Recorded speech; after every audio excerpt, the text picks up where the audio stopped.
Hey, what's going on, guys? Well, today we're going to be cooking. I haven't done a cooking video in a while, and my wife was talking about salmon cakes, which I've never made at home, so I'm going to give it a go today. So I got some salmon in a can, two different brands, chicken of the sea and bumblebee.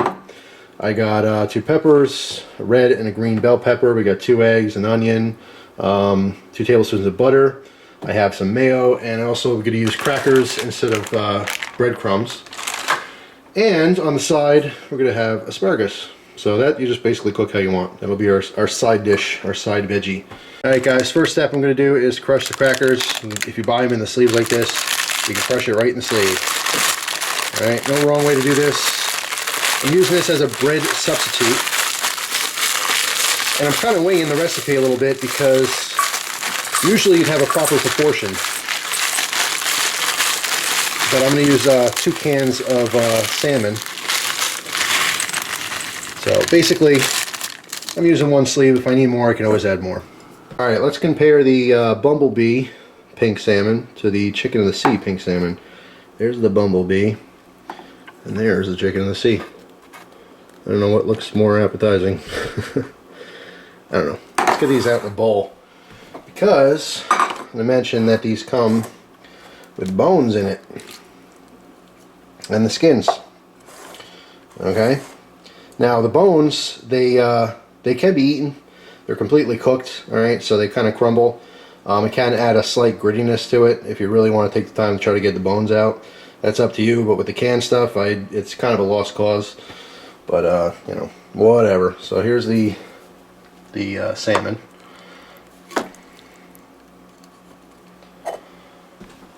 So there you go. Alright, so I have the salmon in there right now. Just chopped up some peppers and onions. I'm only going to use about half of this right now. I can always put more in, but I want to see where I stand. And we're going to crack in 2 eggs.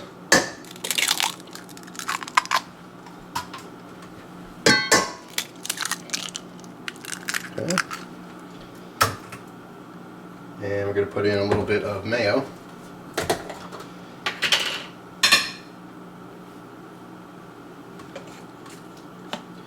Start off just 1 spoonful. That should be plenty. Basically, going to stir all this up until it's all combined.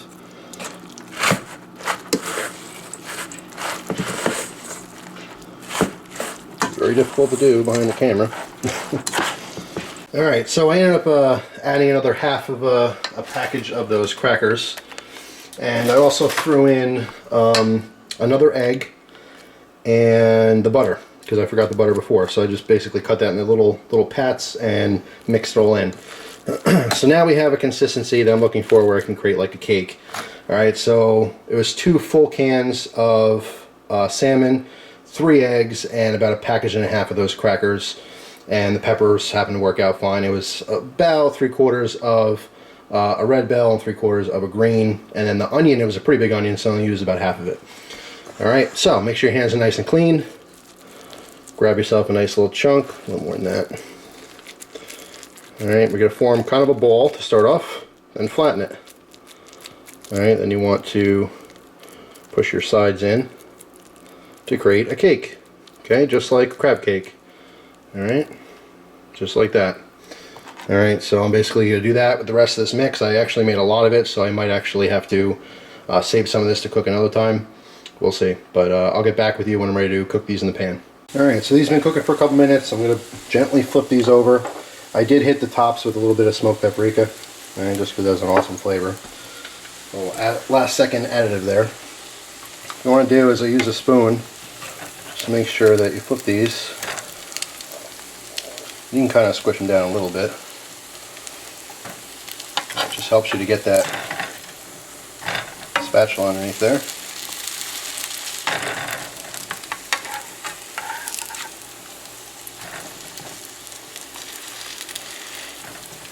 Alright, so there we go. So I'll let the other side brown up and off to the plate, and then I gotta make the asparagus. Alright guys, well it's all done. The asparagus is still cooking, so I'll give that a few more minutes, but I got a little piece of lemon here, because I always love lemon on a lot of seafood items. And I also have a little tartar sauce, so we'll try it without it first. And then with the tartar sauce. So it's got a nice crisp on the outside. Let's give it a go.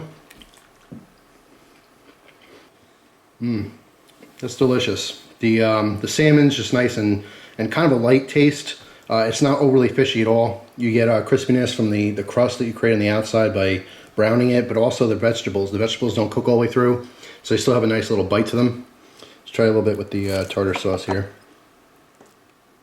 I just find that just makes things a little bit better in the seafood department. Oh yeah. It's phenomenal. That would actually be really good as like a little seafood burger. Throw that right in a bun with a little bit of lettuce and tomato, and you're golden. So it's pretty straightforward. The only way you can really mess this up is if you make your cakes too wet. Like if the mix is too wet, it's not going to stay together. Very simple solution, just adding more of your bread, breadcrumbs, or your crackers. And that's what I did. Mine was a little bit too wet. I was falling apart a little bit. So I ended up throwing in some more crackers, and it was fine. So there you go, guys. Quite delicious, something different. I'm usually a beef and chicken kind of guy, and I'll throw pork in there too, but occasionally I do like to try to have some seafood in the diet. So anyway, that's all. Thanks for watching. Hope you guys have a great day. I'll talk to you soon. Take care.